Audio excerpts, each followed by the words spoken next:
In December 1939, in Berlin, German war economists presented to the General Staff their first forecast on the industrial capacity of the enemy. The handwritten tables on tracing paper, filled with dense columns of figures, coldly concluded that the United States would need at least 10 years to shift from civilian to military production.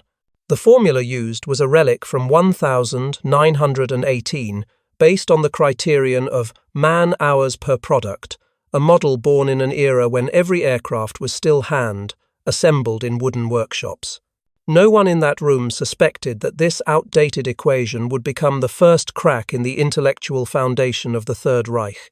According to the 5th of March 1939 report of the Reichswirtschaftsministerium, Germany could mobilize up to 40% of its GDP for defense, while the United States could reach only 5%. Experts believed that institutional differences made it impossible for American democracy to sustain large-scale production under wartime pressure. That supposedly scientific model was, in fact, reinforced by prejudice. In meetings at the War Economy Office, names like Henry Ford and General Motors were dismissed, annotated in minutes as an industrial system lacking militarization, serving consumerism.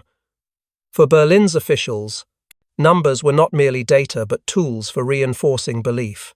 Germany entered the war with a mathematics of self-comfort. It measured national strength by coercive mobilization rather than free productivity. When analysts proposed comparing America's 1,938 output, more than 3.4 million civilian automobiles, as an indicator of latent capacity, the proposal was immediately struck from the record as militarily irrelevant. In Hitler's world, a car assembled by women could never be evidence of national strength. At a closed meeting in Obersalzberg, Hermann Göring burst out laughing when General Friedrich von Boetticher, the German military attaché in Washington, reported that the United States might produce 2,000 aircraft per month by the end of 1941. Göring told Hitler, "Americans only know how to make refrigerators and razors." That laughter echoed in the Luftwaffe's internal transcripts as a signal to the entire intelligence network. Data was no longer something to be verified, but something to serve belief. According to the 1,940 files of the War Economy Ministry, German analysts predicted that the United States would need 10 years to transform its civilian economy. They calculated based on Britain's expansion rate in the First World War and added a democratic delay margin. In reality, only 16 months after declaring war in December 1941, American factories had reached full mobilization capacity.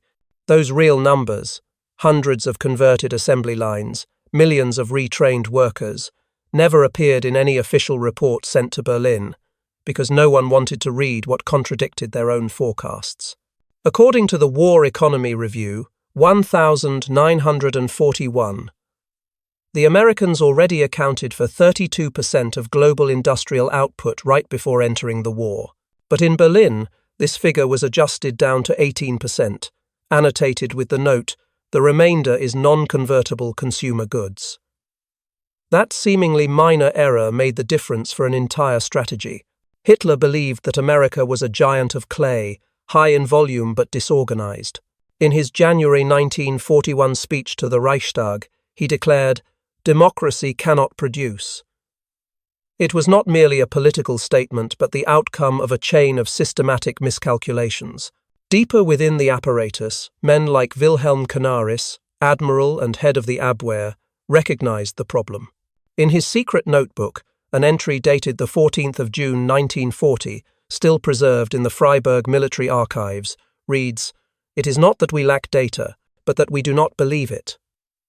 That brief remark marked the first appearance in German documentation of what historians would later call data denial, the deliberate rejection of information. That mechanism formed quietly as a cultural reflex. Any report that contradicted expectations was labeled defaitistisch, meaning defeatist, weakening morale. Even scientific estimates from the Berlin Aviation Institute, warning that the United States could produce 10 times more aluminum than Germany, were dismissed as overestimations of the enemy. In such an environment, Faith in the superiority of the Volk, the German people, became the ultimate filter for every calculation. The world of numbers turned into a world of emotion. Statistical tables presented to the leadership became mere affirmations of what they wanted to hear. According to the Statistische Jahrbuch des Deutschen Reichs, 1941, the section on American industry was reduced to 3 lines, omitting the aviation sector entirely. Meanwhile, according to the U.S. War Department annual report that same year, the United States had begun construction on more than 200 new military plants, a figure no office in Berlin believed to be real. When the strategic map was updated at the end of 1941, North America was shaded pale grey, an area of insignificant production. That single detail spoke volumes about the depth of the error. An entire empire built its plan for global war upon a map coloured by belief, not by data. Later, during the Nuremberg hearings, Albert Speer admitted, "We lived in an economy nourished by illusion. Every number was a prayer, not a measurement." That confession closed the era in which statistics had been turned into propaganda tools and opened a bitter lesson for all generations after. When people use numbers to reinforce belief instead of testing it, their war is lost in the very first line of their report. And in that silence, the numbers lied. In February 1942, amid the dusty streets of Mexico City, inside a building belonging to the German-Mexican Chamber of Commerce, a man named Harold Morrison was telling a story he believed to be nothing more than an industrial anecdote.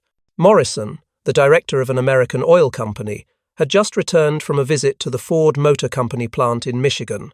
Over his second glass of tequila, he described to his guests a scene that left many in the room silent. A metal building more than 1 mile long, where tens of thousands of workers laboured amid the roar of engines and the smell of oil, where clouds formed under the factory roof because of heat and steam. Morrison said with enthusiasm that Ford was building bombers like automobiles. Among the listeners that evening was Wolfgang Blau, an Abwehr agent posing as an Argentine businessman. The report Blau sent back to Berlin after that night would mark the beginning of one of the year's most significant intelligence files. According to declassified post-war records, the Abwehr networks in Mexico, Madrid, and Stockholm coordinated closely to verify Morrison's account. The information was cross-checked through multiple channels: American oil distributors, Swedish engineers, and Spanish diplomats. All reached the same conclusion: on the outskirts of Detroit stood an enormous facility employing 42,000 workers, including thousands of women and people of color, working day and night assembling B-24 Liberator aircraft.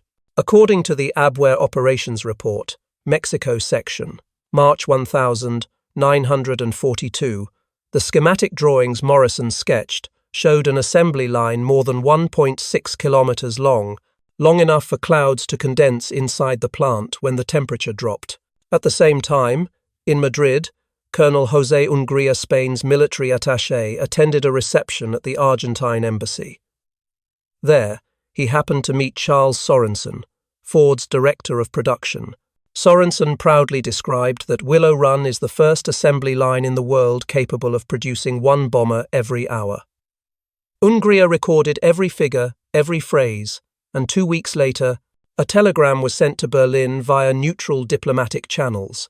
In Stockholm, Swedish engineer Erik Lundberg, after touring the plant in March 1942, confirmed the same: 1,600 specialized machine tools, an investment cost of about $200 million, a line operating continuously in 3 shifts. When all the data were compiled, the Abwehr's Industrial Analysis Division rated its reliability as A1, meaning verified, independent sources, with technical evidence. However, only a few weeks later, in the summary sent to the High Command, that rating was downgraded to C3. A red ink note in the document's margin read, "Description contains elements of propaganda, high probability of exaggeration." The phrase, "clouds forming inside the factory," was considered unrealistic evidence, and the report was forwarded to the Luftwaffe with the remark, "Combat value underestimated." Such skepticism was not accidental. In the bureaucratic culture of the Third Reich, The greater the information, the more likely it was to be dismissed as fabrication. A factory 1 mile long, 42,000 workers, and 1.5 million parts per aircraft, all this exceeded the imagination of those accustomed to the artisanal production models of Junkers or Heinkel. According to the internal memorandum, Luftwaffe Technical Branch, April 1942, one engineer wrote, "If true, the Americans have turned industry into religion." That remark became the main justification for the downgrade. The greatest mistake arose from statistical handling. The original Abwehr report from Mexico clearly stated, Willow Run output estimated at 650 aircraft per month, exceeding total German aviation production. Yet, in the summary presented to Hitler in June 1942, that figure appeared as 65. A typographical error? Probably not. According to post-war testimony by the secretary in charge of compiling reports, Frau Ilse Vogt, at Nuremberg, she had been instructed to adjust the figures to fit European industrial reality. The reality she referred to was the belief that no one, not even the United States, could produce aircraft faster than Germany. A single misplaced decimal point and the course of history shifted. Within the general staff, young Abwehr officers began to mockingly refer to this phenomenon with a phrase, das Decimalgesetz, the decimal law. Whenever a number seemed too high, they would automatically reduce it by 1 order of magnitude to make it reasonable. Canaris knew this, but he could not correct it. In a private note to Hans Oster, he wrote, "We are creating truth in red ink. According to the Swedish intelligence report, June 1942, Lundberg sent additional photographs from inside the plant, the welding lines, the painting areas, the wing assembly sections, and storage yards filled with dozens of unfinished fuselages. The photos were reprinted in the Swedish War Economy Office's report with the caption, "Scale exceeds European industrial standards." But in Berlin, those same photos were filed under propaganda material, and circulation was prohibited. According to Abwehr, documents from 1942, source reliability was divided into 5 levels. A1 indicated the highest authenticity, C3 was ambiguous, and E5 was propaganda. From the beginning to the end of 1942, more than 72% of reports on American industry were downgraded by at least 1 level from their original evaluation. This downgrading produced what historians today call systemic data distortion, a structural bias in information. It was no longer an individual error, but a self-protective mechanism of the entire institution, where belief took precedence over reality. At an internal meeting in October 1942, a young intelligence officer, Georg Nikolaus Ritter, tried to convince his superiors that the figures from America were entirely credible. He presented logistic maps tracing material transport routes from the Great Lakes ports to Michigan, comparing them with global aluminum production. "If they are truly consuming 16 million pounds of aluminum each month," he said, "then this is not intelligence, it is physical fact." The room fell silent for a few seconds before the presiding general replied, "Germany cannot be wrong. If the data makes Germany look weak, then the data is wrong." Ritter later recalled that moment in his post-war memoir Aufzeichnungen eines Spions. "I realized I was no longer collecting information. I was writing fiction for someone who would never read it." By late 1942, he had been reassigned to France, while the German intelligence system continued operating with reports that grew ever more beautiful. While Berlin was still debating the credibility of clouds and assembly lines, at Willow Run, the Ford Motor Company had completed its 2,000th aircraft. According to the U.S. War Production Board report, December 1942, the factory consumed as much electricity as a small German city. Each day, more than 8,000 female workers rotated through shifts, their small hands fitting hydraulic lines, rivets, and wing frames living numbers no statistical table in Berlin dared to acknowledge. By the end of 1942, the belief in the absurdity of American data had become unofficial policy.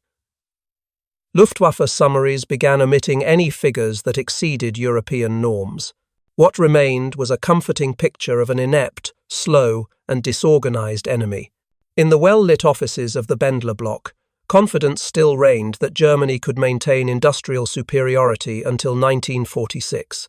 Meanwhile, across the Atlantic, hundreds of B-24 bombers stood ready to take off from assembly lines they had never believed existed. And in that quiet disbelief, the first cracks of the Reich began to form. Early in 1943, Berlin was buried in snow and anxiety. The news from Stalingrad froze the entire general staff, yet inside the Abwehr headquarters, another report was being completed colder, but more dangerous than any defeat on the battlefield. It was a compilation of more than 400 pages, numbered Abwehr Confidential, March 1943, signed personally by Admiral Wilhelm Canaris. It contained data from 17 independent sources gathered through Mexico, Madrid, Stockholm, and even Swiss diplomatic channels. All confirmed one thing that no one in Berlin wanted to hear. The Ford Willow Run plant was producing an average of 1 B-24 bomber per hour, consuming 16 million pounds of aluminum per month, and had already surpassed the combined capacity of all German industry. Canaris knew he was gambling. The report was stamped, top secret, Führer directives only, and sent directly to Hermann Göring and the Air Force High Command. The opening section contained photographs from Sweden and Spain, including shots of endless factory rows, parking lots filled with unpainted aircraft fuselages, and hundreds of freight trains delivering materials to Michigan. A table from the Swedish Trade Commission, February 1943, clearly stated, "The volume of aluminum shipments to the Detroit region exceeds the total output of all Northern Europe." Below it, Canaris wrote by hand, "If true, this is a victory by numbers." On the 20th of April 1943, Hitler's 54th birthday Göring held a private meeting at his Karinhall estate. Surrounded by walls adorned with hunting trophies and looted European paintings, Canaris presented his report.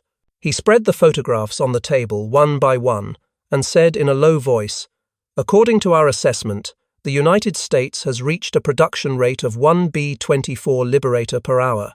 The figure is verified by 17 sources." Göring leaned back in his chair, sneering. He picked up one photo showing an assembly line disappearing into the darkness and said, "No one builds airplanes like sausages." Laughter rippled across the room, but no one dared mention that in March alone, the Luftwaffe had lost more than 300 aircraft on the Eastern Front. Calmly, Canaris drew out another statistical sheet, extracted from Pennsylvania Railroad transport records intercepted by the Abwehr. "They consume 16 million pounds of aluminum every month at a single plant," he said, "more than the entire output of the Reich." Göring shook his head, his voice sharp. "Then does their aluminum grow on trees? It's all American propaganda."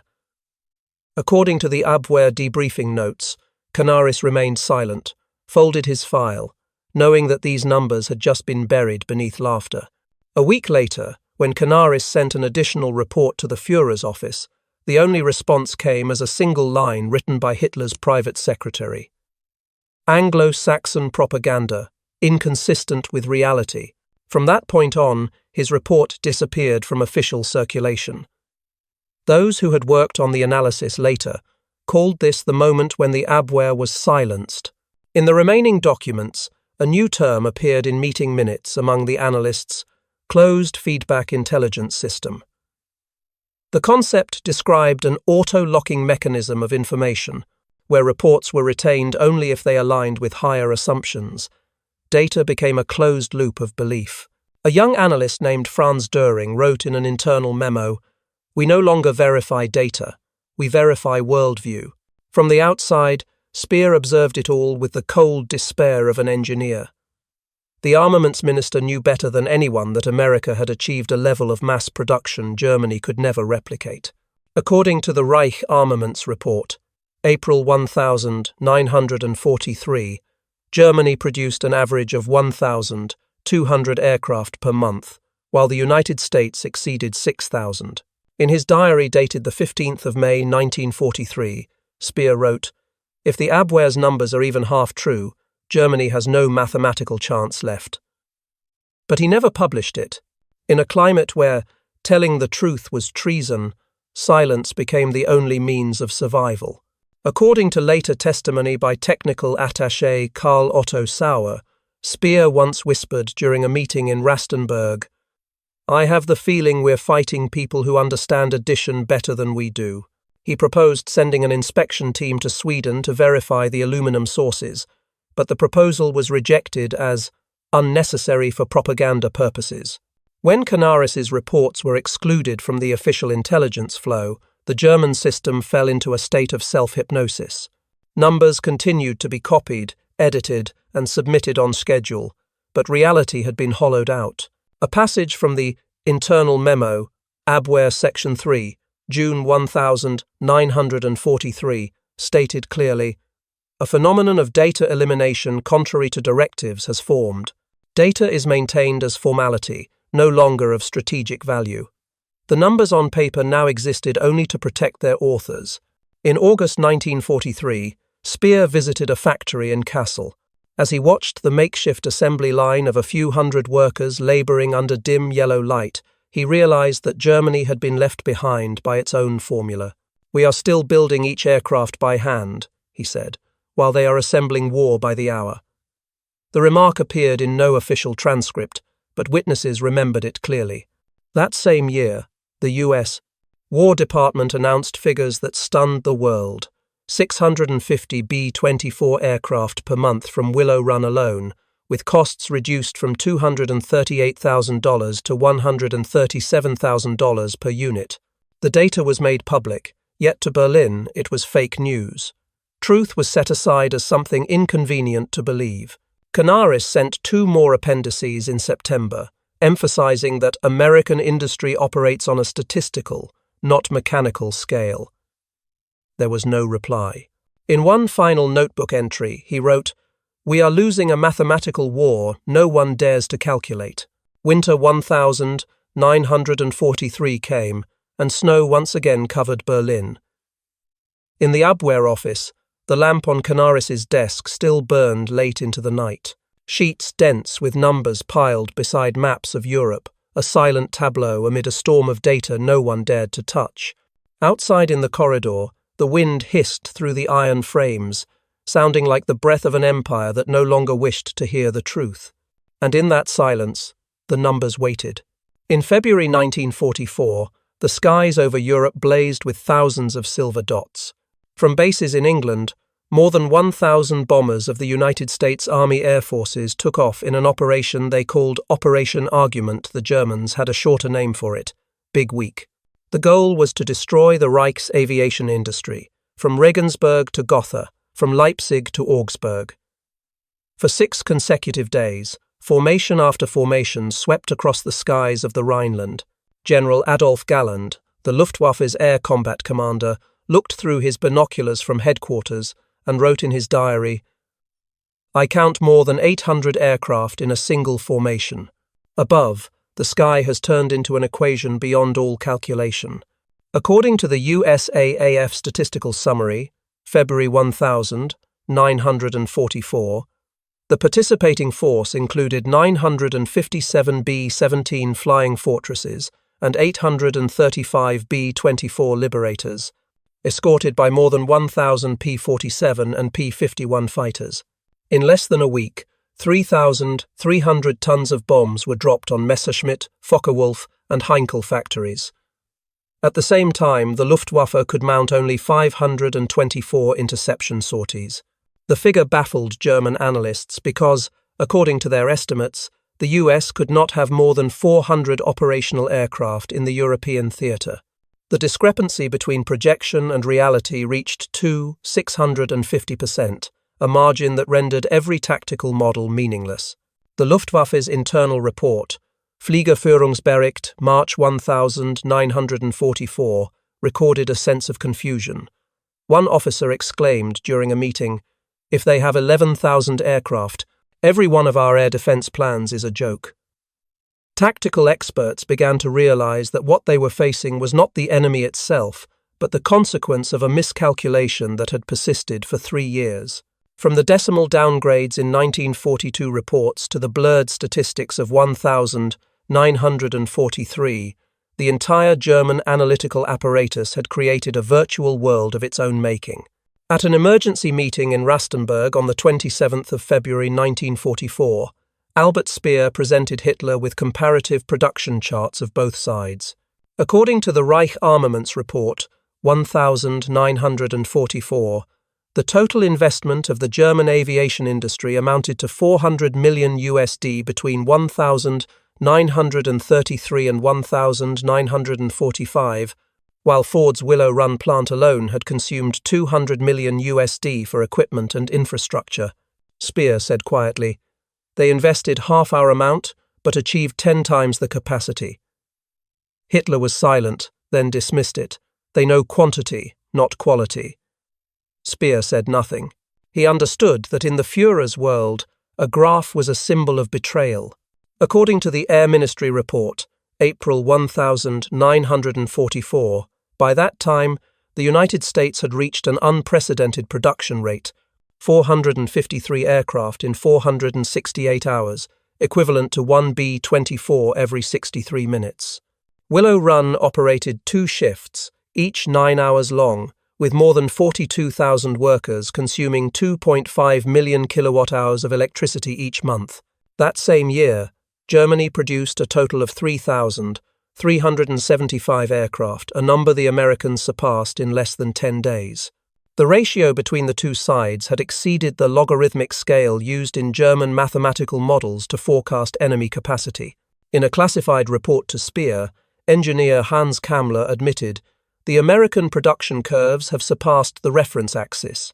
There is no interpretation left except that they are applying a distributed production model, one we do not yet understand." The phrase, "surpassed the reference axis," became a symbol of the moment German science was forced to acknowledge defeat at the hands of its own formulas.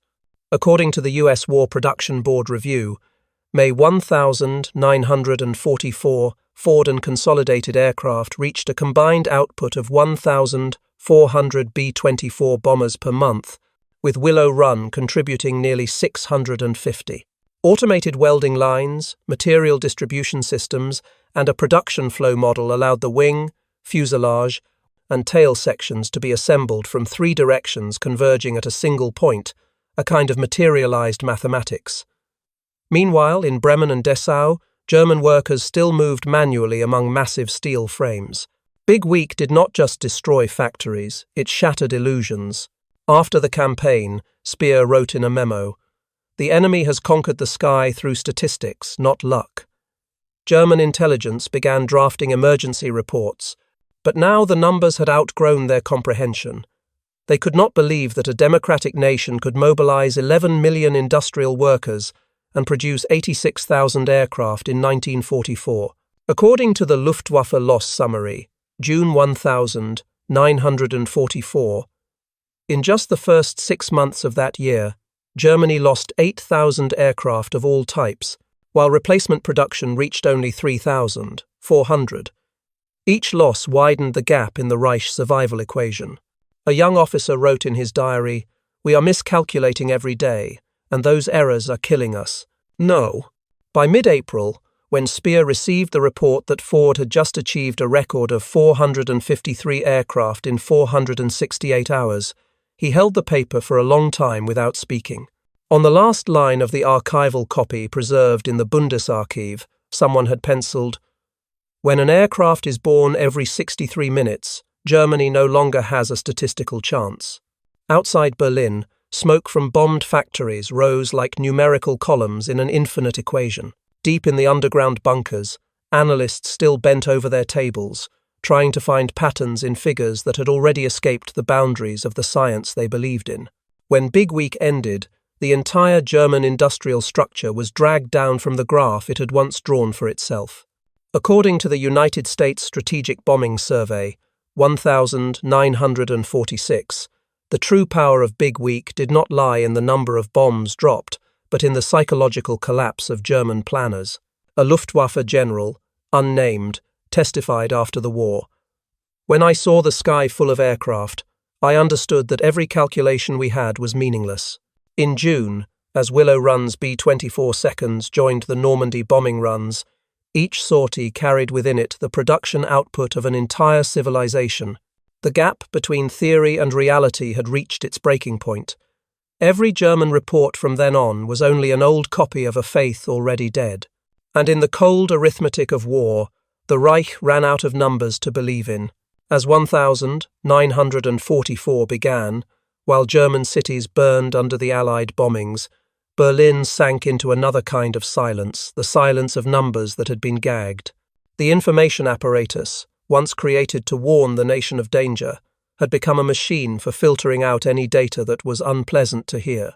Every report, before reaching Hitler's desk, had to pass through 5 layers of censorship: the War Statistics Bureau, the Military Information Office, and finally Goebbels's Ministry of Propaganda. Any line deemed demoralizing was immediately stamped defetistisches Material, defeatist material. According to the Abwehr Internal Circular, January 1944, at least 312 reports were destroyed in the first quarter alone for carrying pessimistic tendencies. 2 names stood out among the victims of this mechanism: Hans Oster and Alexis von Roen, officers who tried to preserve the last fragment of truth. Oster, deputy director of the Abwehr, once sent Canaris a memorandum describing the dangerous statistical gap between reality and belief.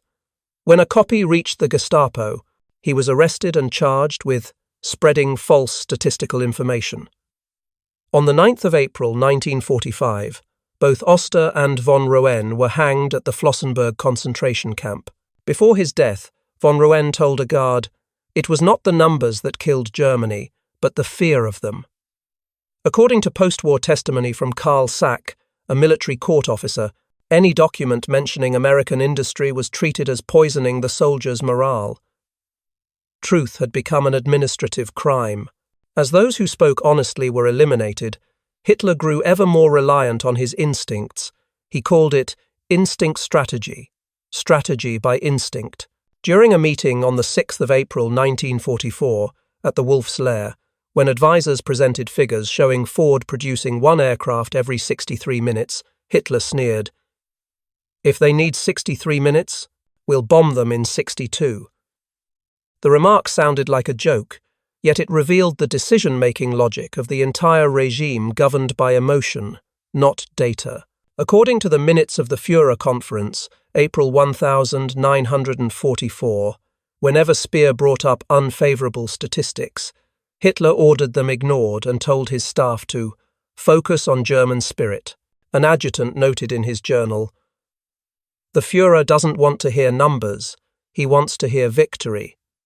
From then on, advisors began to present reports in metaphorical terms. Instead of saying production has dropped 22%, they said efficiency measures are being implemented. Instead of admitting the Luftwaffe has only 300 fighters left, they said elite forces are being concentrated. The entire reporting structure of the Third Reich turned into a vast echo chamber, where the voice of belief was repeated endlessly. According to the Abwehr protocol log, June 1944, only documents consistent with propaganda objectives were passed up the chain of command. Intelligence officers understood that an overly accurate report could cost them their position or their lives.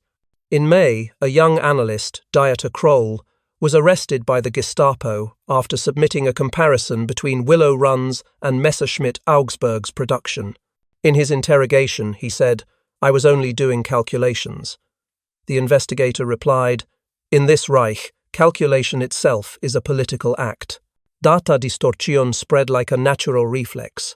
The propaganda ministry required every statistic to demonstrate racial superiority.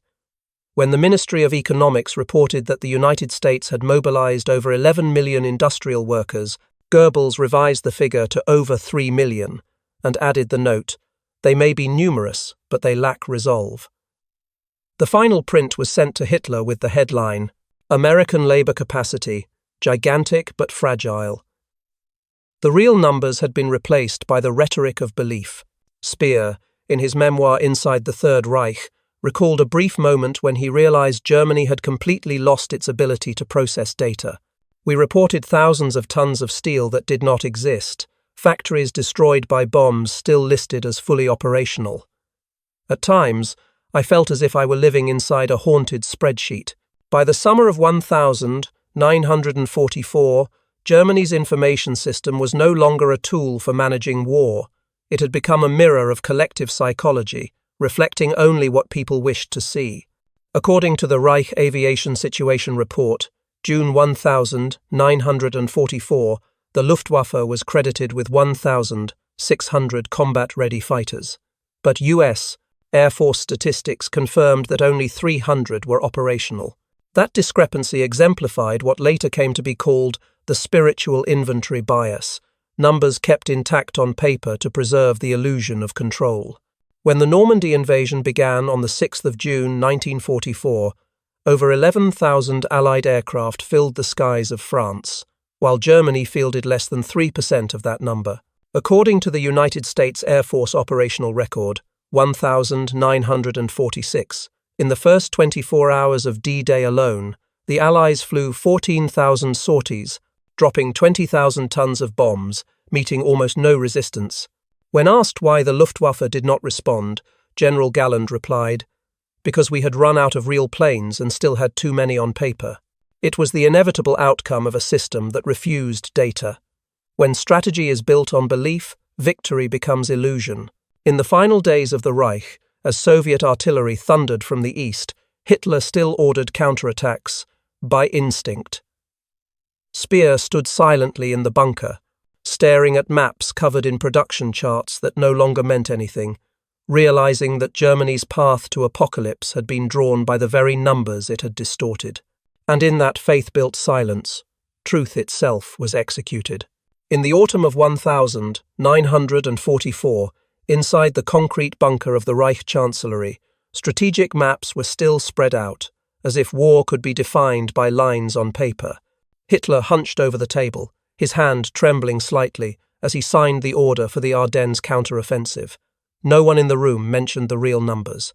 Officers presented reports on ammunition, fuel, and aircraft production in conventional estimates, figures carefully chosen to ensure survival after the meeting. In that totalitarian mechanism, data was dead before it was ever read. According to Abwehr Memo 9/1944, any statistics that contradicted the Führer's will were classified as undermining combat morale. Once error became a crime, science was erased, and faith replaced theorems. Speer described that atmosphere in his memoirs. No one was doing science anymore. We were performing rituals. He wrote that in every meeting, when he tried to present real production figures, Hitler's gaze would pass over him, cold and heavy like a sentence. If a number made him angry, Speer recalled, it would be burned right after the meeting. A civilization that had once prided itself as the cradle of mathematics and engineering now treated spreadsheets as blasphemy. In that system, numbers were allowed to exist only if they glorified power. The truth, even when measurable, was treated as treason. While Berlin was obsessed with repainting reality, across the ocean, another world operated on the opposite principle. All data is useful. At Willow Run, Michigan, every week, 8,000 new trainees were processed through Ford Motor Company's training program. Women accounted for 40%, African Americans 9%, and people with disabilities 3% of the more than 42,000 total workers. Each was inserted into the assembly line as a variable in the production equation, trained to perform a single task but at absolute speed. According to the U.S. War Production Board report, 1,944, the average productivity of a new worker tripled after just 6 weeks. No one was excluded from the equation because of origin, skin color, or gender. Americans did not classify people by biological value but by their capacity to learn. That mindset turned the factory into an open system, where data circulated continuously between design offices, welding shops, and inspection stations. Every error was recorded, analyzed, and corrected within 24 hours. A Ford engineer once said, "Every mistake is a number to fix, not a person to punish. That was the simple definition of science, the one Germany in 1944 had lost. Those two worlds opposed each other in their philosophy of production like two equations with opposite signs. Germany believed in the model perfect men, limited output, the idea that superior individuals produced perfect products. The United States chose imperfect people, unlimited scale, ordinary people generating infinite capacity. In Ford's training materials, a slogan was printed in large letters on the wall. Freedom scales better than control. Freedom created scale. Control created bottlenecks. When Willow Run achieved the pace of one airplane every 63 minutes, that philosophy was no longer a slogan, it was a measurable truth. According to the Combined Production Summary, December 1944, the United States delivered 86,000 aircraft that year, 7 times Germany's total output. Historians later called it the first industrial data revolution. Information was collected, processed, and fed back daily, forming the neural network of the entire wartime economy. While Germany used propaganda to conceal the truth, America used statistics to optimize it. Both nations relied on numbers, but one treated them as tools, the other as threats. After the war, when imprisoned at Spandau, Speer was asked why he had not warned Hitler sooner.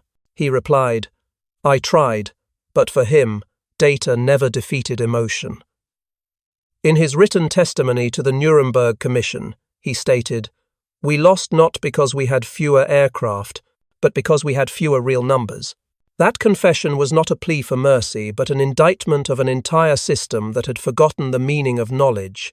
From the cold rooms of Berlin in 1944 to the interrogation chambers after the war, Speer still carried in his mind the spreadsheets that had never been read. He told an investigator, "We built war like an equation with a fixed answer, and when reality changed, we chose to erase the wrong parts instead of learning how to calculate again." Outside the small window, November wind passed through barren elms, and the rustle of leaves against the brick wall sounded like shredded paper. That war did not end with bombs, but with the collapse of a civilization that refused to count itself anew. In the century of machines, faith was not enough to replace formula, and somewhere, amid the still-turning assembly lines of Michigan, Speer's words continue to echo as the final theorem of the 20th century. It was not technology that saved America, but the honesty of its data. And in that truth, the war was already won. In January 1946, 6 months after the last guns fell silent, the United States Strategic Bombing Survey released a report of more than 2,000 pages. On its plain cover were the words, "United States Strategic Bombing Survey, European War." At the beginning came a conclusion that made the surviving German experts bow their heads. German tank communications equipment was 5 years behind American systems. It was not only a matter of technology. The entire organizational philosophy of the Reich had fallen behind.